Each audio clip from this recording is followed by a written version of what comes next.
Kabla ya matukio yaliyotikisa nchi vikali asubuhi ya ngavu tarehe 7 mwezi Agosti mwaka 1998, Kenya na vilevile wa Kenya hawakuwahi hapo awali kushuhudia tukio la aina hiyo lililohitaji juhudi za kikosi ili kuwaokoa mamia ya watu walionaswa kwenye vifusi vya jengo la ufundi lililoporomoka kufuatia shambulizi la kigaidi. The country then was not really well prepared in terms of responding to phenomenon of such magnitude. And we actually had to get assistance from international communities. I do remember then General retired George Agoi, who was the lead commander of that operation. He presented several challenges that the country faced in trying to assist victims of that collapse at the time. Therefore, this gave an impetus for the country to be able to come up with an outfit that can be able to be of impact to the community. 2 years after the horrific attack on Kenyans, efforts to reduce their vulnerability to other disasters have been on paper and have not been translated into action. Wakati nchi kikumbwa na mkasa hatari huku mvua za masika zikiendelea mnamo mwaka 2016, Kenya ilikuwa tayari imepiga hatua katika mikakati ya kudhibiti majanga, kwani kikosi cha majeshi ya ulinzi cha kudhibiti majanga kilikuwa tayari kina miaka 5 tangu kuasisiwa. We rarely experience natural phenomenon, of the magnitude of seismic activities like earthquakes, earth tremors, hurricanes. We don't often experience that in the country. But still, we see that there are so many structures. Average in a year, we get incidences ranging between 5 to 10, building collapsing, mainly in the urban setting.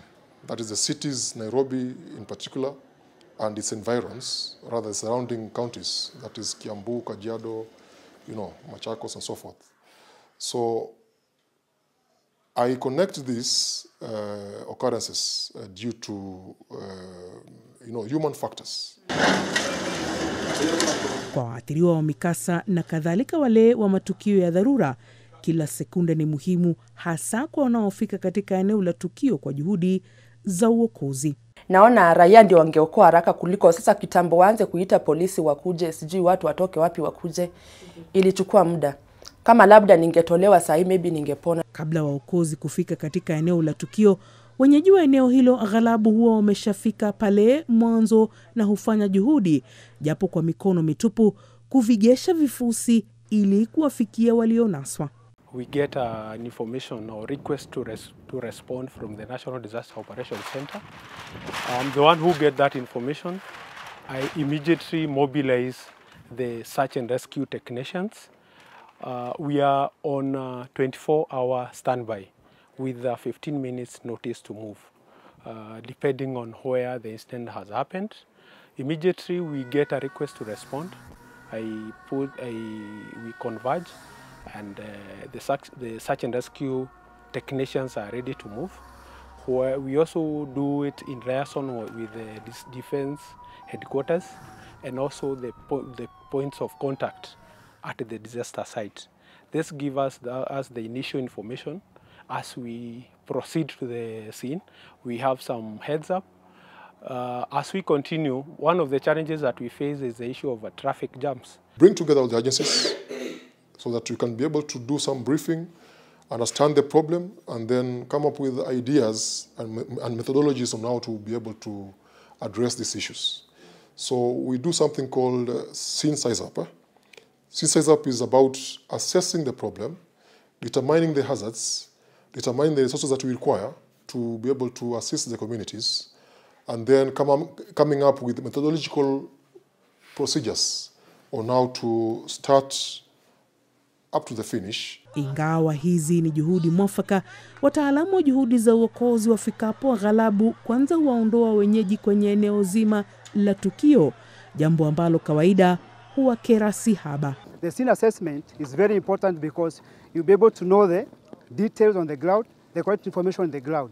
You also be able to know the number of the victim that you are dealing with on the ground. Ifanyikapo hivyo, huwa ni wakati wa hisia mseto, hasa kwa wanafamilia waliojifikisha pale ili kufahamu hali za wapendwa wao. Tukajitolea raia, tukatoa mawe na tuliokoa watu, tuliokoa uhai. Sasa unaona ambulance ndio zinakuja, sijui za moto, hakuna tingatinga inaokoa watu na mnatufukuza huku, wengine wakikufia kule ndani.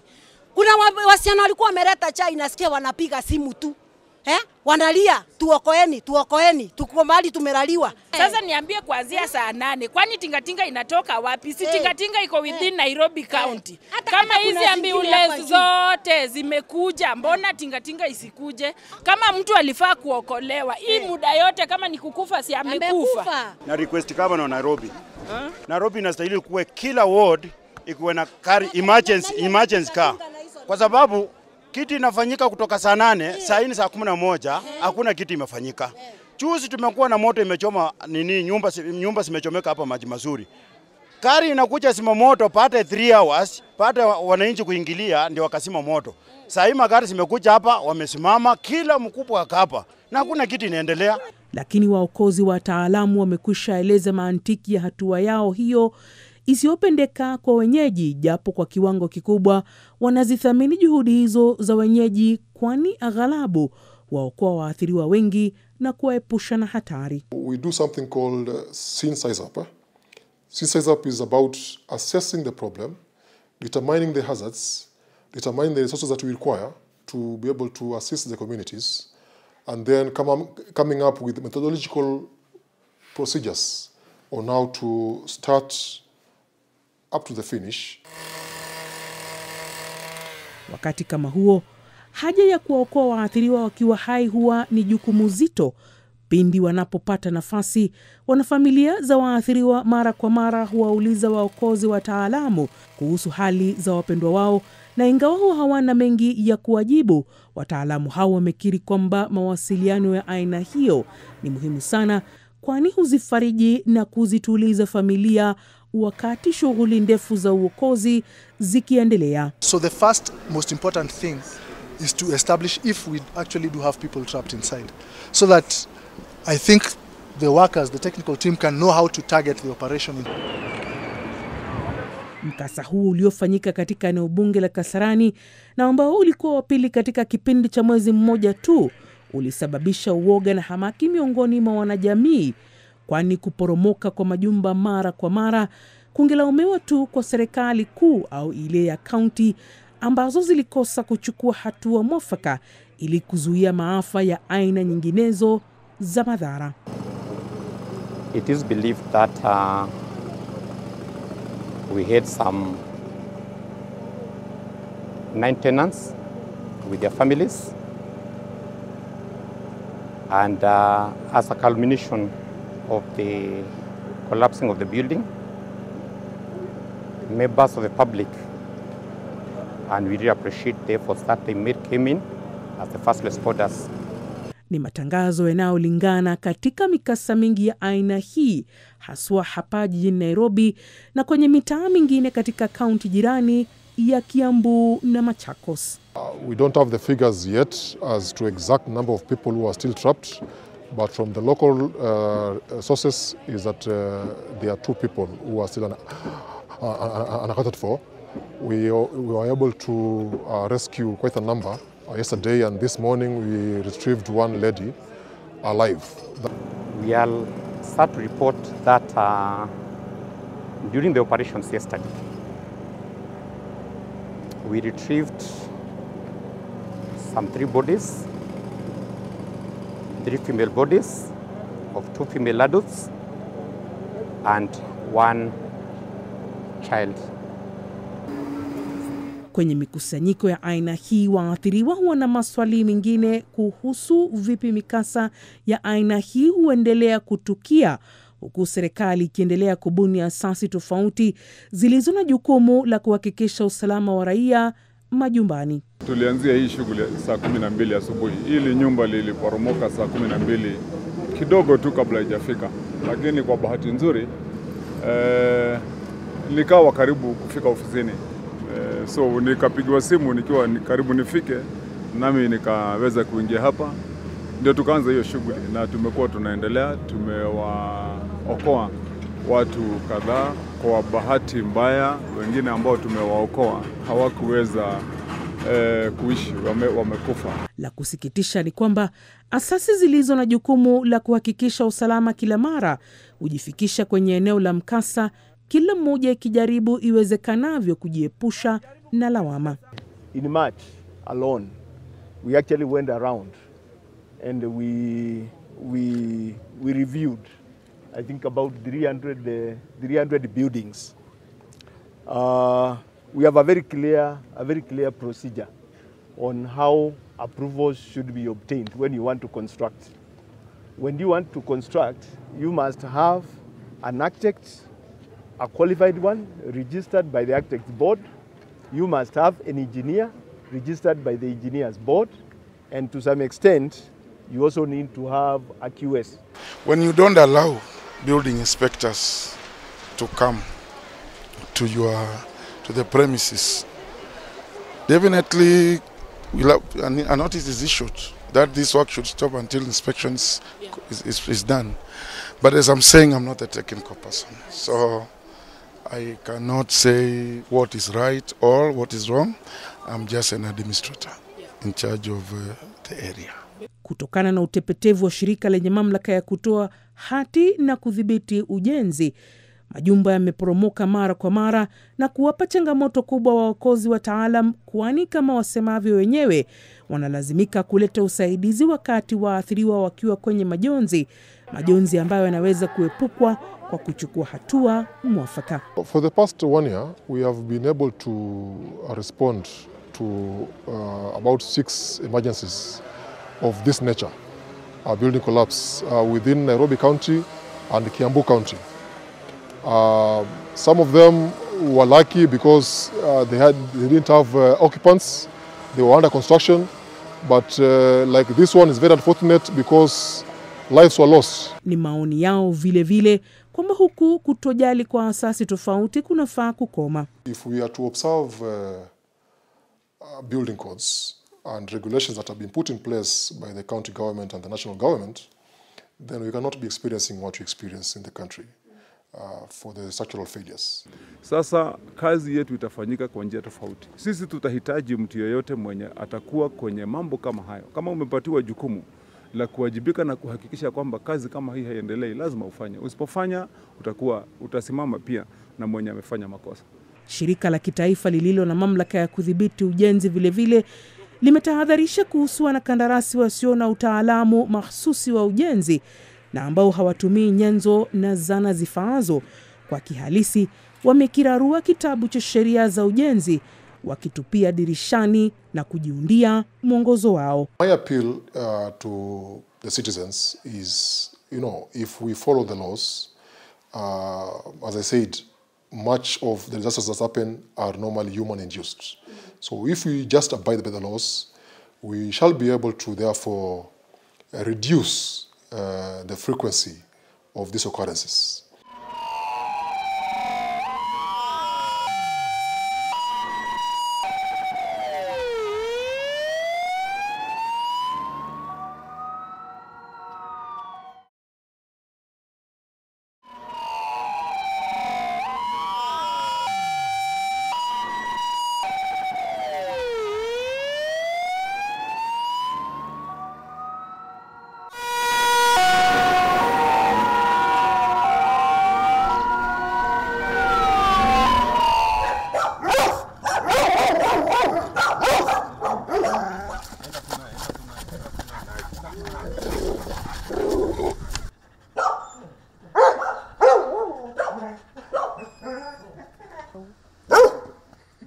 Kikosi cha kudhibiti majanga cha majeshi ya nchi kavu ndicho huongoza waokozi wataalamu kwenye eneo la mkasa, lakini waelekeapo kwenye eneo la mkasa kwa kawaida huandamana na timu kutoka kikosi cha kwanza cha mbwa wa kijeshi. We are on 24-hour standby with 15 minutes notice to move. depending on where the incident has happened. Immediately we get a request to respond. We converge, and the search and rescue technicians are ready to move. Mbwa hao wana ustadi maalum ambao huwawezesha utendakazi kwa haraka zaidi. Some of the other capabilities that they have is cameras and trapped person locator. Once those capabilities are not able to locate trapped life and the information received from the scene size-up indicates that there was or there is likely to be a trapped victim, then we employ the dogs. The military working dogs are able to identify a trapped person within less than 3 minutes. Kabla ya mbwa hawa kuingizwa kwenye eneo la mkasa, uchanganuzi maalum hufanyika vile vile ili kuhakikisha usalama wao. Human detection dogs are conditioned to be human friendly. Therefore, Labrador Retriever being the most recommended breed because they are non-aggressive. The handler communicates with the dog through standardized words of command.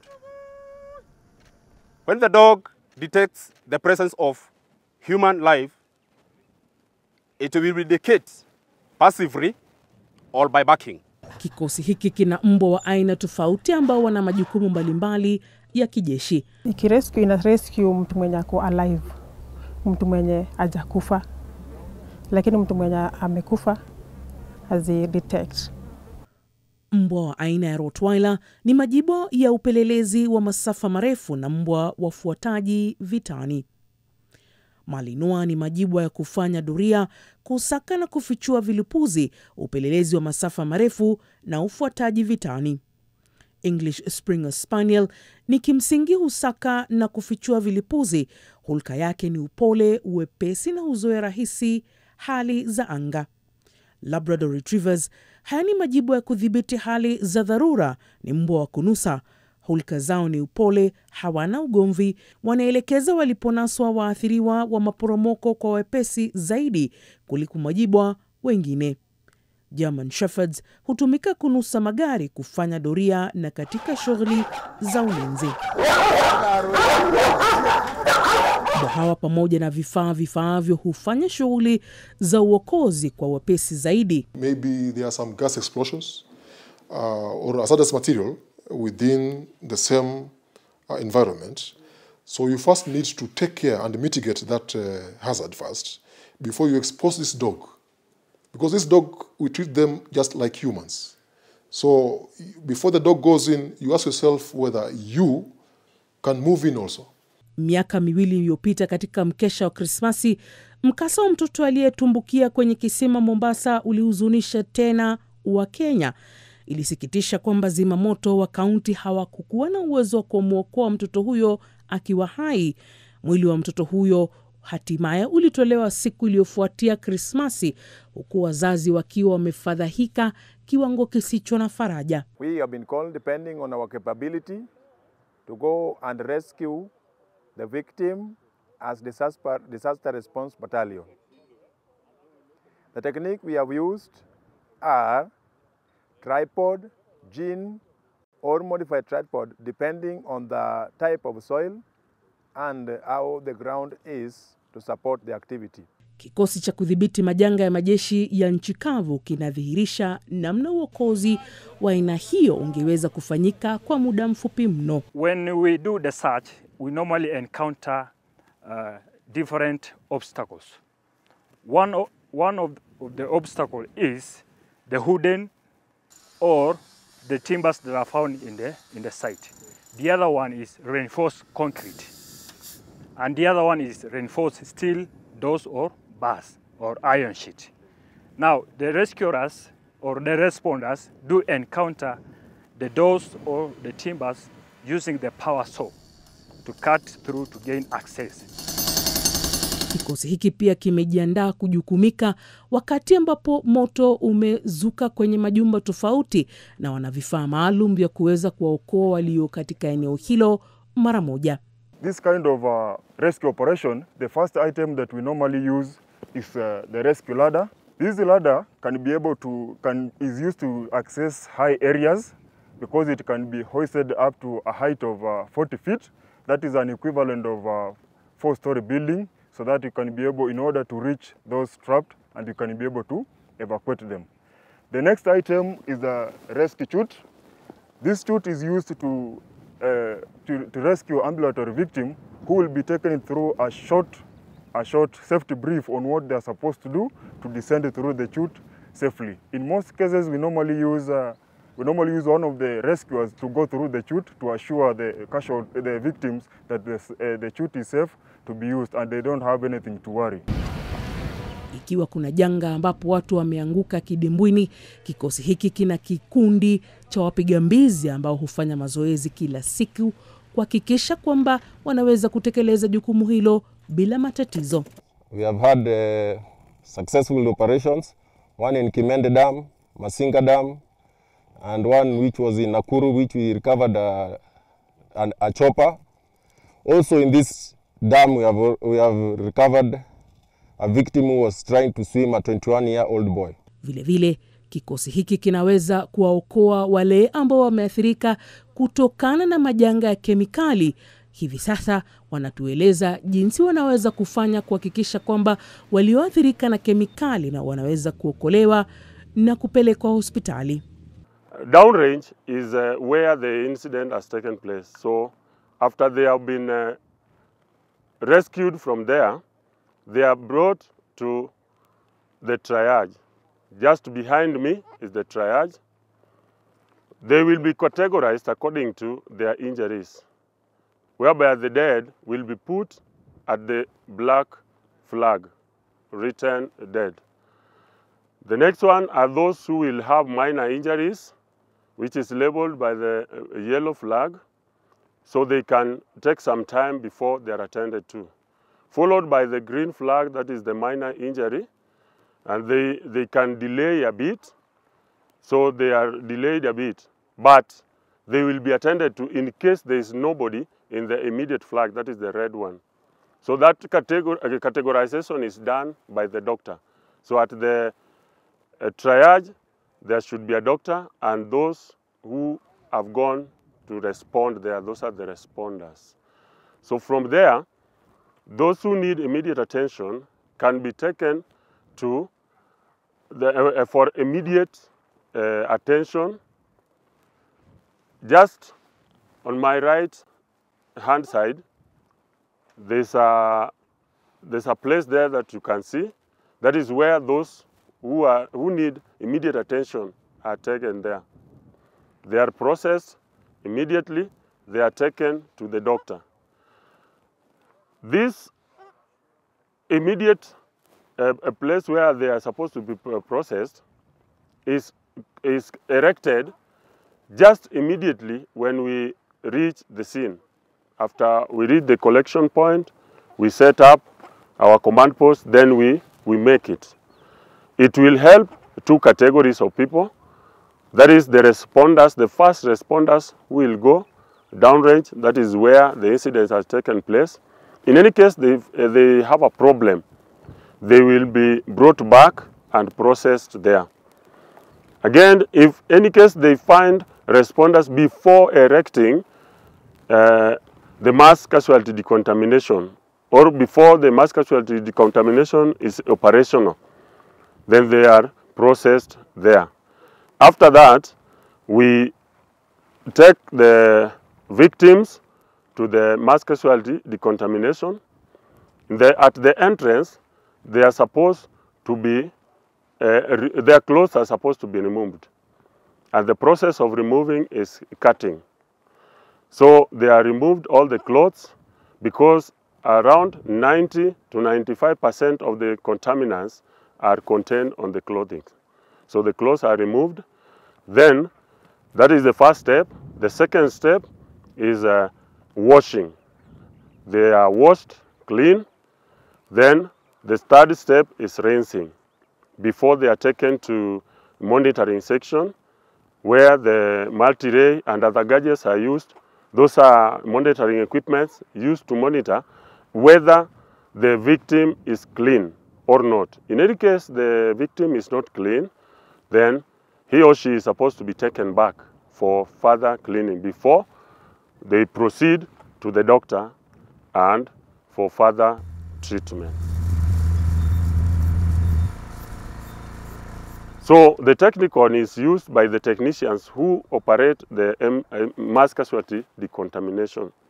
So those who process people inside the mass casualty decontamination, after they finish their work there, they decon themselves too. And they work in twos as they work. As they work inside there, they work in pairs. So they will live in pairs, they decontaminate themselves in pairs, and then they go to the doctor too. Remember, before they start their operation, each and every one of them is supposed to pass through the doctor where the vital organs reading should be taken. After those are taken, they are recorded, and immediately they accomplish their task, they are checked again. In any case there's a change, then they are supposed to be referred to the doctor. Hiki ni kikosi kilichojizatiti vilivyo ili kukabiliana na mikasa, majanga na hali za dharura, na ndiyo maana kimeitwa mara kwa mara kuokoa maisha kwenye matukio aina hiyo majini na hali kadhalika kwenye mikasa ya moto. Ili kufanikisha shughuli kama hizi za uokozi, wahusika hawana budi kufanya mazoezi kama haya ili kuwawezesha kufanya kazi hiyo kwa haraka na mpangilio, kwa nini kutokana na juhudi zao ambapo maisha yataokolewa au mauti kupatikana. Kabla ya kufanya lolote, kambini wana kiongozi ambaye anahakikisha kwamba juhudi zao za kila siku zinapangwa na kuna mtiririko wa kazi. On a normal day in Disaster Response Battalion, there is a unit program that I, as the adjutant, always ensure that it is followed and it is run as scheduled. In the morning, we normally start with master parade for accountability of personnel, and then we have morning run for physical and mental stability of our personnel. After that, there is training of urban search and rescue, hazmat, hazardous material, fire rescue, and water rescue teams. They undergo various training that will enable us as a unit to enhance the generation of manpower that is used for 24-hour standby that they normally deploy when they are called upon in case of a disaster. Wanajeshi hao wanasema kwamba japo huwa wanaongoza shughuli za uokozi, hili huwa ni jukumu la kikosi ambapo asasi tofauti hutarajiwa kuleta stadi zao maalum. Hata hivyo, wengi wanasema kwamba kutegemewa sana kwa kikosi hiki ni jambo la kufikiriwa kwa makini, kwani serikali inafaa kuandaa polisi na serikali za kaunti kwa vifaa mwafaka ili wasaidie katika kudhibiti majanga na dharura zinapotokea. Mamlaka ya kudhibiti majanga nchini NDMA ikiongozwa na idara ya polisi wameshirikiana na jeshi, waokozi wa kiraia kama vile Msalaba Mwekundu, huduma ya vijana kwa taifa NYS na washikadau wengineo ili kuzipatanisha familia baada ya mikasa kwa kuwezesha maziko au kuunganisha manusura.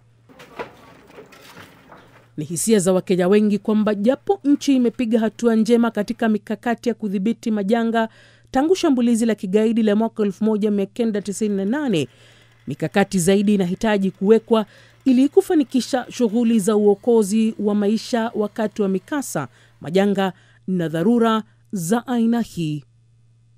Leila Mohamed, NTV.